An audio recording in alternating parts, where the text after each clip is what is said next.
Hi, and welcome to the Legislative Youth Advisory Council interview with Senator Liias. The council is the official youth advisory body to the state legislature, and it's comprised of youth across the state who work with legislators in their communities to represent the perspectives of young people. Senator Liias is running for Washington Lieutenant Governor this year, and we're so glad to have him with us today so that voters in the state can have a good grasp on what his policies and ideas are when it comes to making decisions. So for the most part, all the following questions will have a sort of young person lens to them, but the issues covered are of relevance to all citizens in the state. There is no hard time limit on answers, but for the benefit of both the candidate and voter, we are hoping to keep things concise so that we can cover a range of topics. So ideally, we're shooting for around 2 to 3 minutes apiece. With that said, we'll jump into our first question, which is related to education. So, Senator Liias, what plans do you have for supporting disadvantaged students, such as those with disabilities and wildfire zones, families with a person at high risk for COVID-19, students of color, low-income students, homeless students, and highly mobile students, especially during the COVID-19 pandemic? Well, first of all, thanks to LIAC for organizing this and for being such strong and continuing voice for young people in state government as we consider all these issues.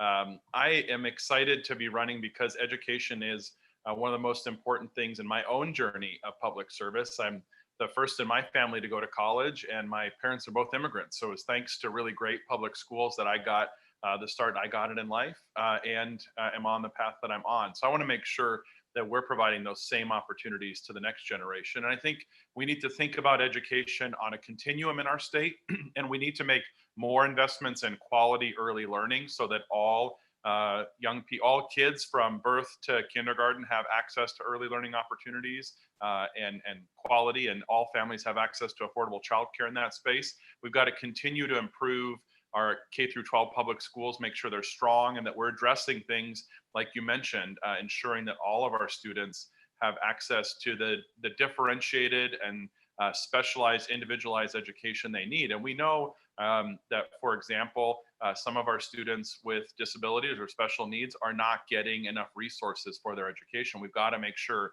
we invest in the special education services that all those students need in order to achieve their potential. We also know that English language learners, students who live in communities experiencing poverty or homelessness or food insecurity also face challenges. So we need to build more wraparound services. I would say if I were to identify my two biggest priorities in the K-12 space, it's to make sure that we are fully funding special education for all our students and that we're funding more counselors and wraparound services to support all of our students in the educational experience. And then we've also got to make sure that there's access to affordable higher education after the K through 12 experience has ended. We need to make sure that there's tuition-free college for all of our students, that there's multiple pathways. So it's whether it's a 4-year degree, a 2-year degree, or certification or an apprenticeship, that all of our high school students, as they leave the K through 12 environment, know and are connected to what's next in their journey of education. And then the other piece that we've really got to tackle in this space, broadband, so that all of our students, all of our learners across the state have access to the internet and to the connections they need to do the learning and studying in an environment like we see right now with COVID-19. Surveys show us that as many as a quarter of our students don't have access, and disproportionately our students of color lack access, and students experiencing poverty and housing instability lack access. And so we've got to make sure we correct that as well. Yeah, thank you so much for your response, Senator Liias. I'm going to pass it on to one of my good friends, Carissa, and she's going to introduce herself and ask a next follow-up question about education. Hi, I'm Carissa Crum. I'm a junior at Oakville High School, but I live in Hoquiam, Washington. My question is about the prototypical school model. So the prototypical school model dictates funding guidelines for school nurses, psychologists, guidance counselors, and classified staff at each public school in the state, among other things. However, despite the staffing enrichment work group's recommendation, the Office of the Superintendent's request, and widespread complaints from educators, the Senate bill to direct more money to schools died in committee. How, if at all, would you change the prototypical school model? That's a great question. And we were this year in the budget able to achieve more funding for counselors and those wraparound services. And then the economy collapsed because of coronavirus, and the governor was forced to veto some of those expansions out of the budget. So this is definitely an issue we've got to come back to. I think that in terms of the prototypical model, we need to make sure we're fully funding counselors in each of our schools.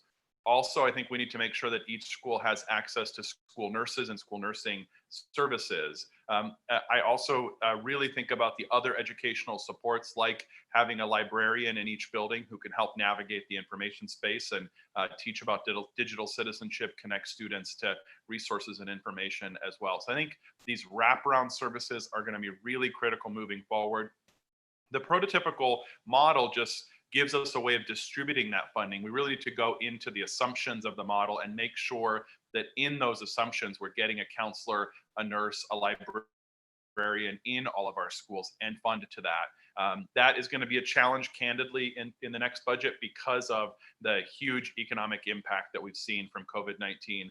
I think we've got to take incremental steps to keep moving towards that goal. That's how we met our McCleary goal. Well, we didn't do it all in 1 year. We did it over the course of a phased plan. I think we've got to phase in full funding of special education, phase in funding for counselors and nurses and librarians, the wraparound services that our students need, and also return back to the work of reducing class sizes, particularly for our youngest learners and particularly in the STEM and high demand career fields where we know that students need that one-on-one instruction. So those are some of the priorities. I think the model gives us a mechanism to get it done. It's more about what should those goals be, and we should be realistic about setting goals that can help all our students achieve success. Thank you for that one. So I believe I'm passing it on to Jonathan. Hi, I'm Jonathan Malenga. I'm a sophomore at Auburn Mountain View High School. My question is about climate change. Washington has tried numerous times in recent years to pass climate change legislation through both the legislature and the initiatives. However, the carbon tax initiative failed. A low carbon fuel standard died twice in a Democratic-led committee, and state carbon emissions are up 8% since 1990. How would you use your role as Lieutenant Governor to make substantive progress in addressing climate change in our state, given the many failures in past years? Well, Jonathan, that's a really important question. And I think it's really important that you highlight the two steps that we haven't yet taken, the low carbon fuel standard or the clean fuel standard, and some sort of price on carbon. I do just want to highlight since 2018 that the legislature has every year taken action on climate change. We passed the 100% clean energy law. We've also passed new building efficiency standards, new appliance efficiency standards. We've banned the use of super pollutants, the hydrofluorocarbons, for example. And this year we joined the zero emission vehicle compact with California and other states. So we haven't done enough, but I'm really grateful that after a decade of inaction for the last 3 years, we've seen the legislature move forward every year on reducing our emissions. The next step has to be a clean fuel standard. I was proud to co-sponsor it, proud to vote for it out of the Environment Committee. We've got to, and that's part of, right now we've got Senate seats up for election around the state. Some of the opponents of the clean fuel standard are on the ballot. And I think voters need to send us pro climate action senators so that we can break the logjam and get this job done. I'm also excited through the lens of the Legislative Committee on Economic Development and International Relations that the Lieutenant Governor leads to really focus in on how can we craft a Green New Deal here in Washington at the state level and make investments right now into a just recovery. Clean fuel standards is a great example. Same with forest health initiatives that Commissioner Franz in the Department of Natural Resources have advanced. If we can make our forests healthier and deal with the dying and diseased trees that are out there and remove them so that the forests are less at risk of burning during these dry conditions, in this year, our forest fires, wildfires will be our second highest source of emissions in the state. If we can do a better job of maintaining our forests so we don't see them burn so quickly, that will help reduce those emissions as well. So I'd like to see us pass a price on carbon, do important forest health work, pass the clean fuel standard. And I'm excited. I'm seeing, as I talk to Washingtonians, a real commitment to this issue. I think we will see 3 or 4 new senators come to the Senate in the elections this fall with a commitment to taking bold action on climate. And I'll be there as Lieutenant Governor to help lead the way to get that job done. Reduce us not just to 1990 levels, but reach our goal of being net carbon zero by 2050. Thank you. And I think I'm going to pass it on to Max to talk to you about education. Indeed. My name is Max Mulgard III. I'm a junior from Spokane, Washington. And you have actually touched on a number of the elements of my question tonight. The question here is, so you have been a longtime advocate for increased funding towards education, but given the state budget shortfall, it seems unlikely considerable education funding will be coming to schools this year. In what ways, if any, do you believe that our education system could be changed for the better without any increase of funds and presumably taxes? Yeah, I mean, we do clearly need more resources. So I don't want to suggest that there are things we can do that will be the magic bullet without more resources. We've got to fund more counselors. We've got to fully fund special ed. We've got to find a pathway to that. And clearly this moment, this recession caused by the coronavirus will delay our progress on that, but we can't lose sight of that goal. I do think right now we can really focus in on how do we transform our education system from one that's focused on seat time, where we measure how much time students spend in the classroom, to focus on mastering key concepts. And I'm really proud of the work that the chair of and the committee on in Senate on K-12 and public education are doing around really focusing on a mastery model where we individualize instruction for students. And we don't assume just because you sat through English for a whole year that you learned it. We instead focus on measuring performance, measuring how students are doing in real time. And there's some great portfolio models and new technology tools that I think we can bring to this that will really focus in on mastery.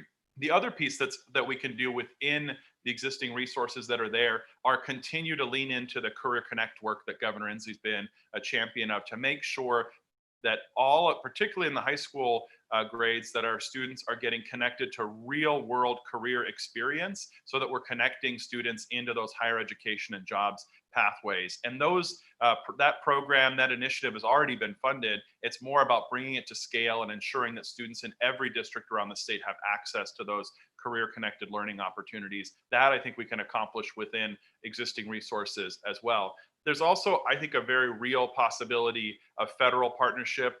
The Biden-Harris plan for education talks about making community college free. Well, when you consider our historic Workforce Opportunity Investment Act bill that we passed 2 years ago, if we were to get significant new federal dollars to make community college free, that would help us push even more resources out to expand access to higher education. And the federal dollars would free up the state dollars we're spending to go in new directions. I think we've got to make Running Start and dual credit options available to everybody in our state. And right now we see disproportionately middle class, disproportionately white students participating in Running Start and dual credit. We've got to make sure everybody gets access to that. And I think we've got to make sure that programs like the Opportunity Scholarship and the College Grant are more widely available to more students, so we can see truly tuition-free college experiences for everybody. So those are some things without a lot of additional state resources we could do in the short term. But I don't want to let up on this goal. We've got to put more resources to counseling, to special ed, to some of these other things as the economy recovers.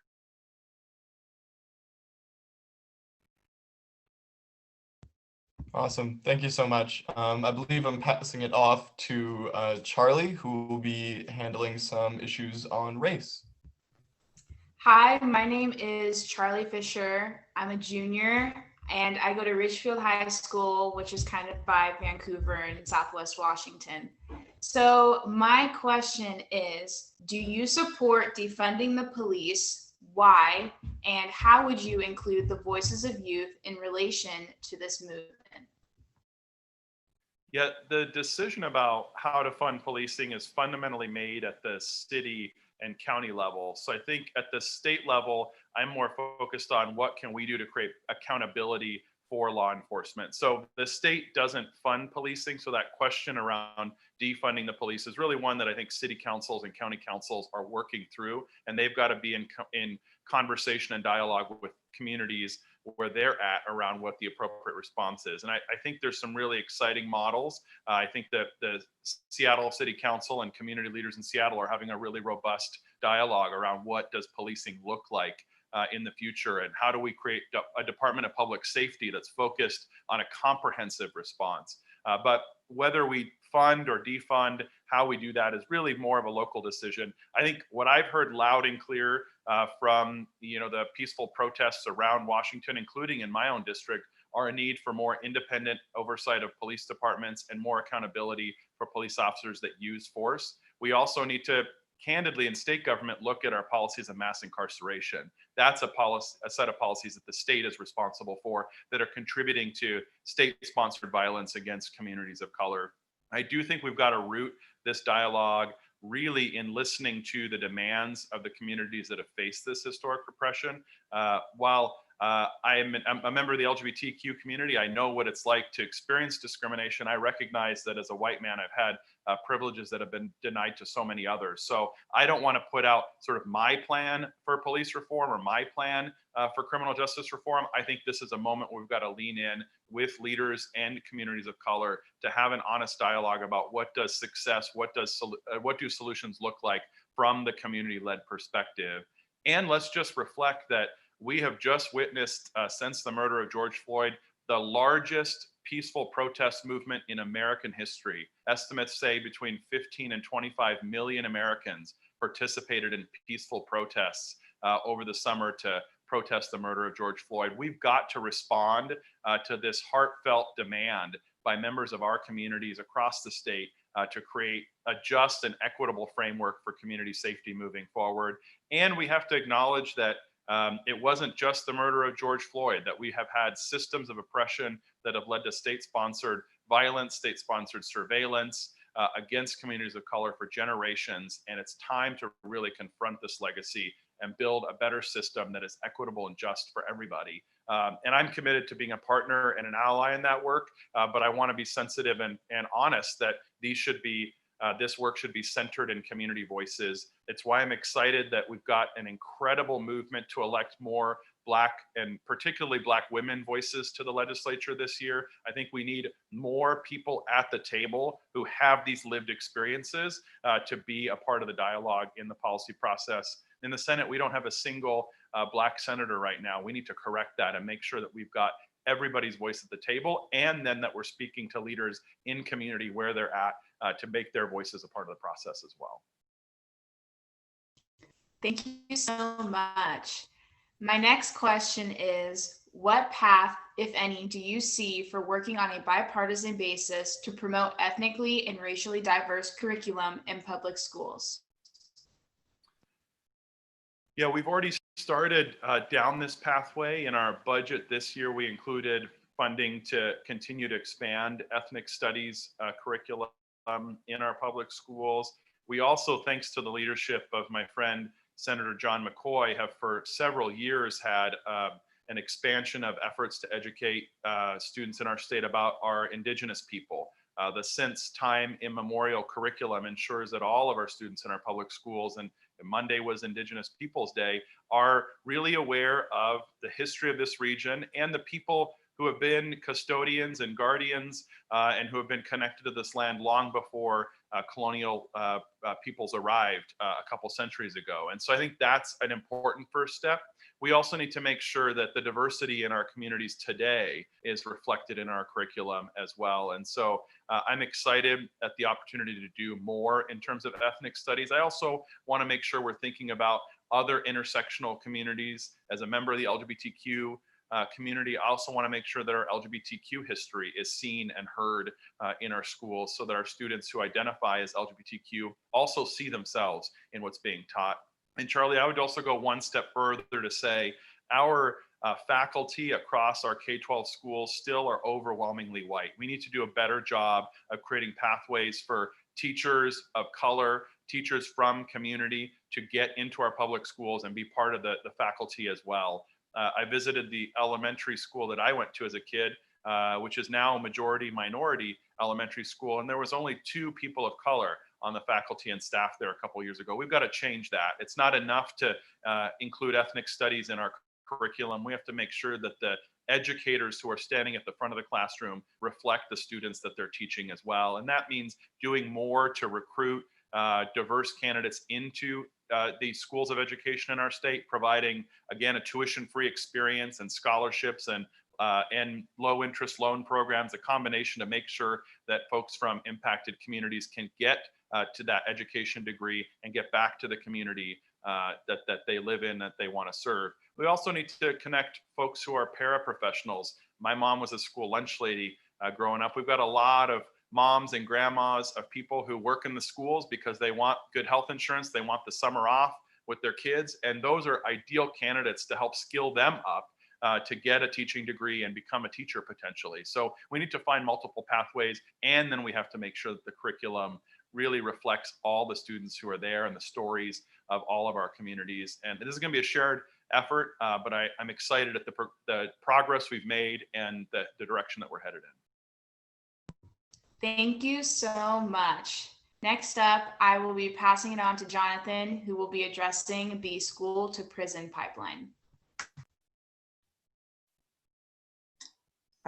Washington has taken a few steps in recent years towards closing the school to prison pipeline, including House Bill 1191 earlier this year, which helped protect information of students who had previously committed criminal offenses. But how have our legislative actions substantially addressed the school to prison pipeline, or is there still much improvement to be made? If you feel there are more changes, what are they?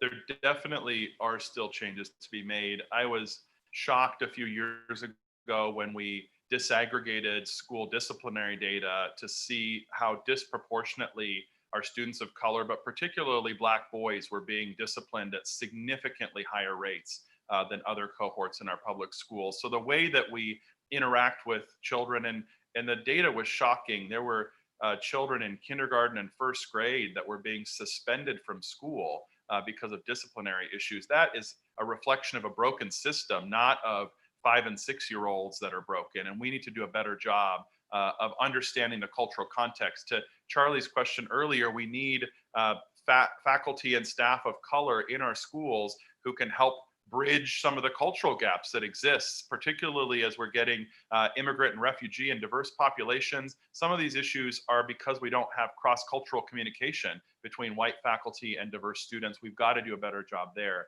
The other piece that's really critically important is looking at our juvenile justice system. And I'm really proud that over the last 3 years, we have ended the automatic consideration of juveniles in the adult criminal justice system. It used to be that if you're 16, 17, 18, you'd automatically get sent to the adult court system, when we know that the juvenile justice system is better and more nuanced and focused on rehabilitation. We've ended that auto decline policy, and we're using a more developmentally appropriate model. We also have extended the oversight of the Juvenile Rehabilitation Administration from age 18 to age 25, because we know for some of our youthful folks that are engaged in the justice system, that brain development continues on into our mid-20s, and treating people who are still developing with a harsh adult criminal justice system approach is not going to lead to good outcomes into the future. So that's another thing I'm excited about.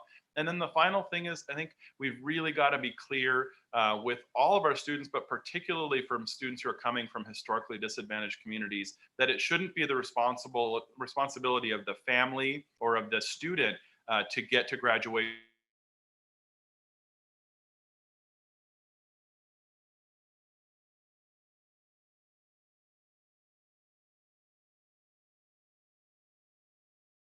investments by the school district. They were able to raise their graduation rate to over 90%. Not that the students before weren't ready to learn, it's that the system wasn't designed to get them to where they needed to go. And I think we've got to think through the equity impacts, use a social justice lens across these policies to ensure we're getting equitable outcomes for all of our students, and reminding ourselves that when we tear down barriers for our most vulnerable or most marginalized students, we're tearing down barriers for all of our students.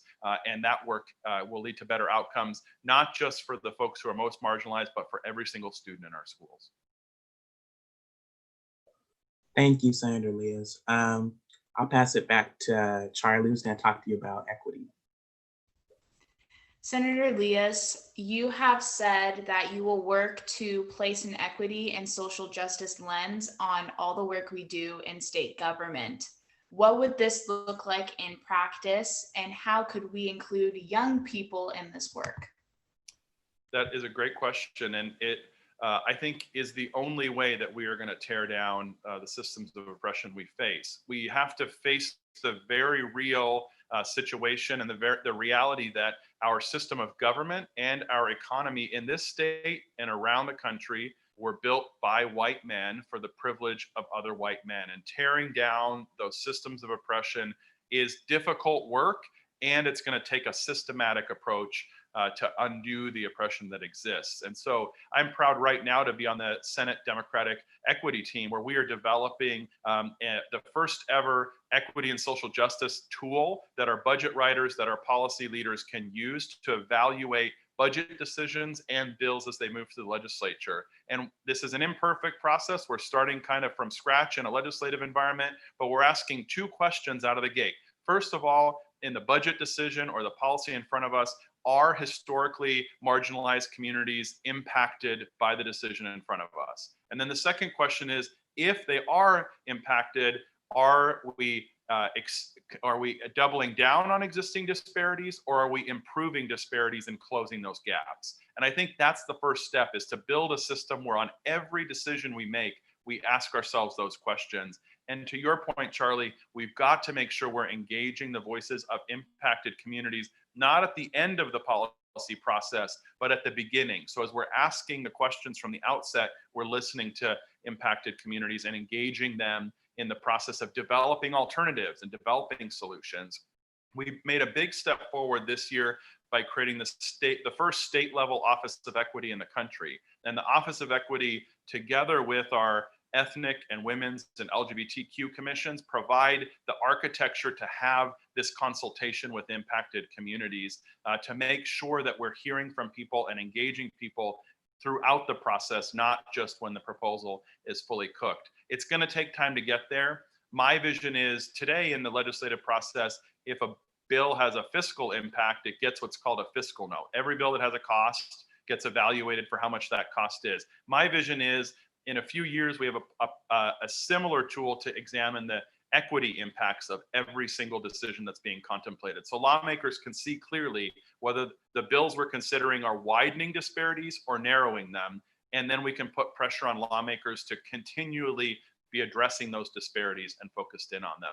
There is much more work that needs to be done in this space, but this is a place where I think the Lieutenant Governor, as chair of the Rules Committee, and from a process perspective, can make a difference. I don't want to suggest this is going to solve these problems, but this is a critical lens and a tool we've got to use to help identify those disparities and begin to tear them down. Thank you so much for answering my questions. I really like listening to you speak. Next is UB, who will be addressing civic education and engagement. Yeah, thank you so much. That was a really interesting idea, and kind of like echoing that topic of like equity and getting youth like involved and just closing those disparities and those gaps. So if elected, what specific steps would you take to encourage civic education and the engagement of students both inside and outside of the classroom? Well, I think the thing I'm most excited to engage with is LIAC, the Legislative Youth Advisory Council. We passed legislation this year that removes the cap on the size of the council so that we can get more student perspectives. And I think we really envision a model where it's not just students coming to the legislature, but finding ways to create student leadership and engagement in community.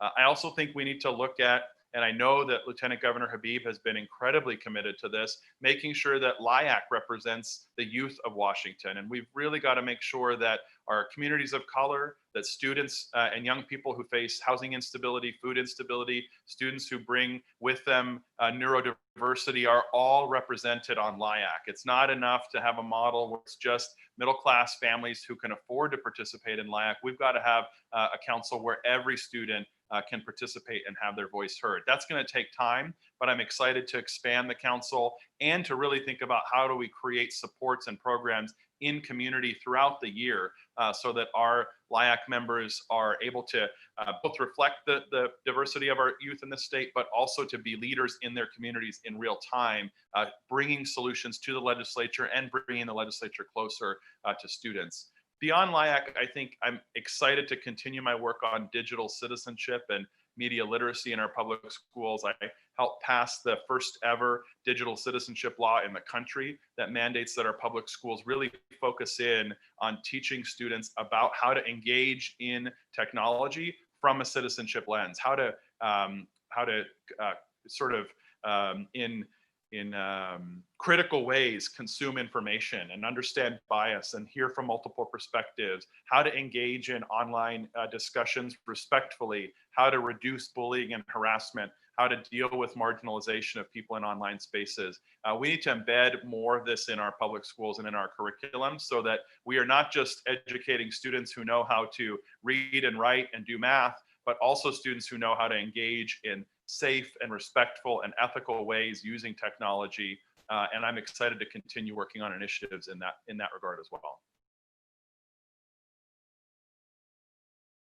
Thank you so much. I really appreciate it. I'm also really excited for to work with you in the future in however way that happens. So I'm going to pass it on to Max to talk a little bit about your past experiences in leadership. Yes, and this will be the final directed question of the night. And the the question is, how has your time as a floor leader developed you as a leader, and how have you developed your skills through that office in a way that you will bring it to the office of Lieutenant Governor? And how will you use those skills to address specifically the needs of youth? Well, it's been an incredible opportunity to serve in the Democratic leadership team that has been making change these last 3 years. And we've accomplished so much, from expanding healthcare access to passing more college aid, to lifting up our undocumented students and dreamers, to banning conversion therapy. Across the board, we've accomplished so much since we retook the majority in 2017. And to be at the table at the center of that has been such a tremendous privilege.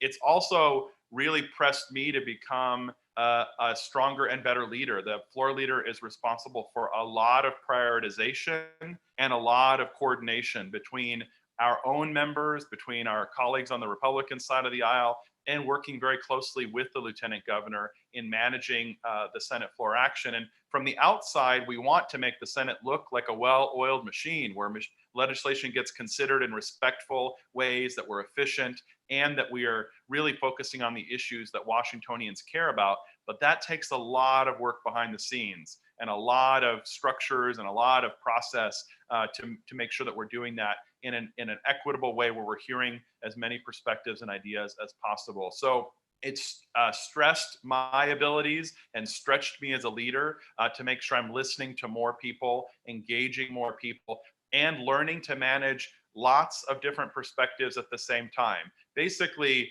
every major decision I have to make as floor leader, somebody doesn't like it, and getting used to managing that conflictual relationship at times, managing the disagreements that are there in ways that are constructive and respectful and move us forward has been a great opportunity for me to grow as a leader. And I think when transitioning to the Lieutenant Governor role, there's nobody that understands the role of Lieutenant Governor better than the counterpart on the floor, which is the floor leader. I help draft the Senate's parliamentary rules. I schedule all bills for floor action. I've met with Lieutenant Governor Habib weekly to talk through the issues that we face and what our plan is for the floor, so that we can be in sync and we can understand what is coming down the pike. And so I want to bring those skills to this job, and it'll be the first time really in state history, but certainly for a very long time, that we've had someone go from the highest levels of the Democratic leadership, the majority leadership, into the Lieutenant Governor role. I think it's going to lead to a lot more coordination, a lot more ability to make progress. And I'm hoping to bring my lens as a younger perspective, as a member of the LGBTQ community, as the first millennial in state government, to this task to ensure that we're thinking intersectionally in ways that we can move the state forward. I'm tremendously excited at it. And I'm so honored that my friend Cyrus has endorsed me in this campaign and is supporting my work to carry on the great work that he's done as our lieutenant governor these last 4 years and continue making progress. Thank you so much, and thank you for sharing everything with us here tonight. Yeah. Incredible. Thanks for being so engaged, and I'm excited for you to share all responses from me and from Congressman Heck with youth all over the state. I think this is a time to engage everybody in this choice. It's a big decision, and people deserve to hear directly from the candidates. And I'm so thrilled that LIAC is helping facilitate this dialogue from a really youth-centered perspective. Yeah, you kind of read my mind. My last question for you is going to be, is there anything you would like to say directly to Washington's youth who will be watching this later? And feel free to add on to what you just said. Well, I would just say some of my colleagues like to call young people in our state the leaders of the future. And I've seen clearly in my work that young people are leading right now. We would not be talking about gun responsibility. We would not be talking about the climate crisis. We would not be talking about equity in the same way that we are without thousands, tens of thousands of young people across the state who haven't marched, not just this year, but marched for their lives, marched against the climate, have taken climate strikes, have really spoken out in concrete ways to demand action, whether it's the Sunrise Movement or the March for Our Lives or all these amazing groups that exist in our communities. Young people are already demanding more from their elected leaders.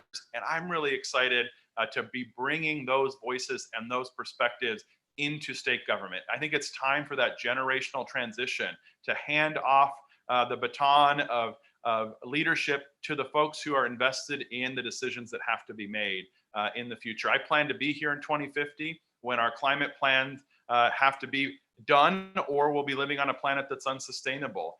I'm excited to be leading the path forward on protecting all of us from gun violence in our communities. I'm excited to be an ally and a partner in achieving racial justice and equity for all people in our state. And it is only because so many young people have stood up, spoken out, and demanded change that we are making as much progress as we're making. And I don't want you to be the leaders of tomorrow. I want you to be the leaders of right now. And I want to be an ally and a partner in that work.